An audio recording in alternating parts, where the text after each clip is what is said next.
Hello, welcome back to my channel. My name is Lauren. I am your resident intuitive baddie, and I have a story time for you. A little bit of a traumatic experience for me when I was 10 or 11. What I want to say is this isn't really a story about porn. It's kind of more about what happens when as a child, you're shamed for something and it becomes a public thing. So let's get into it. I am also, just so you know that I'm not ignoring you as I look down, I'm just putting something together for a shoot that I am doing later on today. And I thought, while I do this tedious task, why not just also talk?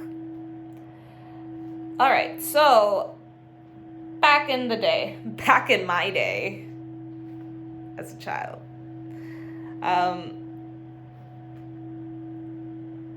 I have had the beautiful, unique experience being a millennial of seeing technology kind of arise and experiencing every part of it. So this era that I'm talking about is the era when my family had one computer to share. And I don't know if this was before dial-up or not, but yeah, we had one computer. We didn't have internet on our phones yet. So yeah, the family shared. When I was 10 or 11, there was one time I was watching this video on the internet about these two girls were just fighting. And one of the girls ripped the other girl's shirt and there was this nip slip. So all the suggested videos after kind of had some sense of that. And then eventually down the rabbit hole, I ended up stumbling onto real, actual porn. Now, when I was little, obviously I didn't know what that was. But what I did know was that it made me feel good in my body. And this is well before I knew what masturbating was or anything, so I wasn't doing any of that. I was literally just watching, and I just knew that I just knew I was interested in it, and I didn't really get that it was like human nature, whatever.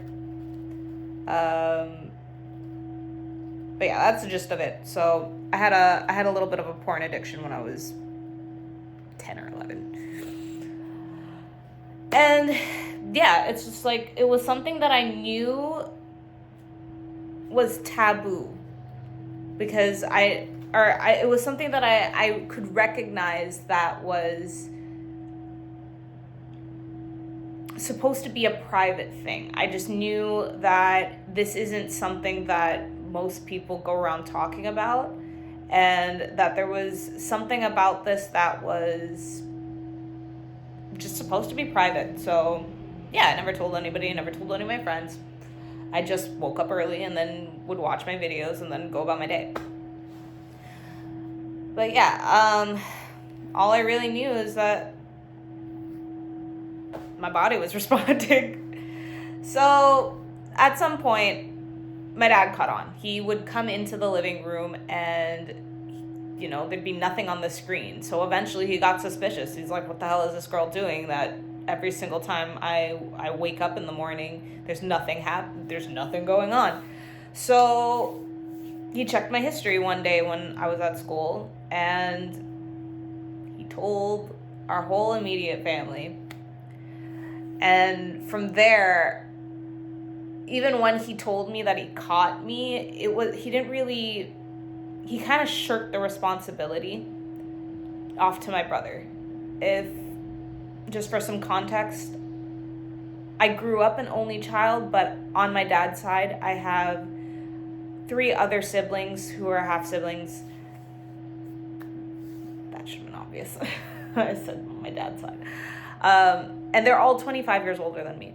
So I have one brother that lives here in Toronto with me, or in close proximity to me. I grew up an only child, like in the household, but my oldest brother was always around. So yeah, my dad shirked this responsibility over to him. He brought me over to his house, and then all I remember from his talk was I was just calming myself down, petting his cat, because I just knew it felt so awkward. But I think what the worst part was that my mom went and told the neighbors too. So I had friends who, I guess their parents had talked to my mom and then talked to them to see if maybe we were all watching together or something. So I wasn't just exposed to family, I was also exposed to the group of people who I was hanging out with at the time. And honestly, I just remember wanting to disappear, and I really thought that my life was over. Like, I thought something was wrong with me. They made it, because it was just, they had made it such a big deal that it felt like it was wrong. And, you know, like, it makes a lot of sense, because at the time, like, I was raised Catholic. So even though my family wasn't hardcore Catholics, I think I got really lucky because my dad was agnostic. Is agnostic, I'd want to say. He says atheist, but I think he's more agnostic. I don't think he doesn't believe in God at all. And my mom, I would say, is a loose Catholic. She goes to church maybe Christmas and Easter. And that was back then. I don't even think she goes to church now. But all in all, sex as a Catholic is taboo. You're supposed to believe that being good is waiting until marriage for sex. But yeah, here I was, 10 or 11, and I was very interested in watching it. So, and then everybody knew. So it's just like, it wasn't even just embarrassing. It just felt like this thing was associated with my identity now. And honestly, I think what happened was I began to associate sexuality with danger in that sense, or shame. So why am I telling you now? I am telling you this because this was 19 years ago, and clearly I'm here. I'm not dead. I did not die. I've lived so many different chapters of my life since then, and the intensity of that specific moment faded. It became smaller as my life went on, and as the story of my life had other elements. But what I'm realizing is that this is where I might have started to suppress that part of myself. It's a thing of when something natural is met with exposure and shame instead of safety, it teaches your body to shut down instead. And, you know, it's not that my parents handled it cruelly. It's just that they didn't handle it with care or protection. They handled it the way that they understood to handle it. So for my mom, My mom probably did grow up a hardcore Catholic because she grew up in the Philippines. So to her, I think in telling the neighbors and trying to figure out, like, I don't know if it was a thing of her trying to figure out if maybe I picked it up from someone else rather than I was the one who just stumbled across it. Not sure. And for my dad grew up Jamaican, or my dad is Jamaican, so, but grew up in Jamaica. And I know that sex for him must have been messed up, because my brother said that one time he had a conversation with him where apparently he found out my dad lost his virginity at 7 years old, which sounds as fucked up as it probably was. But I think him telling everybody, or telling everyone in my family,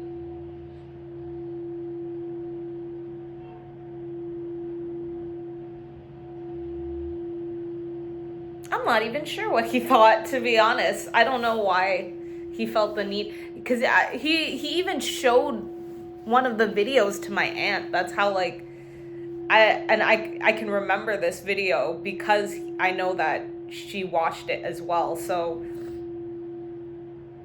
yeah, I don't know, my dad fucked up there, bro.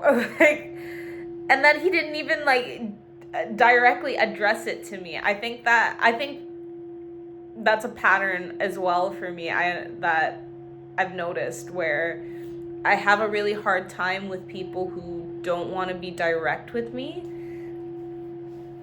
I don't know, we're unpacking a lot in this video and a lot more than I've already unpacked, but anyways, sorry for the side tangent. You might be in a season where you feel like your worst moment might have defined you, and I'm here to tell you it doesn't, especially if it's just something that you're moving through right now. The beauty of time is, as time goes on and as your personal story stretches, these moments that feel so big while they're happening will get smaller. Whatever feels like is an end for you typically is just a beginning, or just the beginning of a belief, I want to say.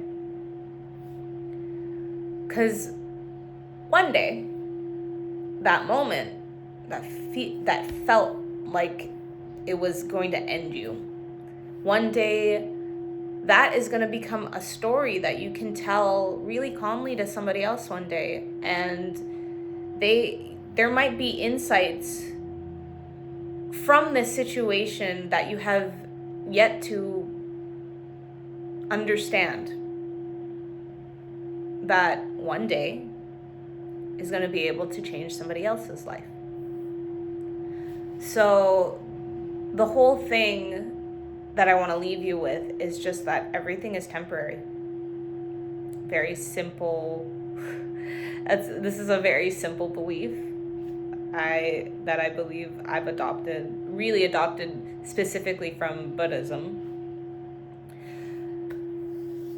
Your body will remember, but everything heals. It will also heal. You're allowed to grow. You're allowed to grow past the version of you that didn't know any better. And you should never let anybody make you feel like you were wrong for not knowing something or being curious about something. I think that's it. All right, so I hope this resonated, and I really hope you were able to find something insightful within this message. I would always love feedback if you feel there's anything else I can improve on when it comes to sharing stories like this. If you'd like to work with me on moving past any situations, understanding something, or making a decision, you can find everything for me down in the description below to get in contact with me. I would love to work with you. And with that, I will say until next time, goodbye.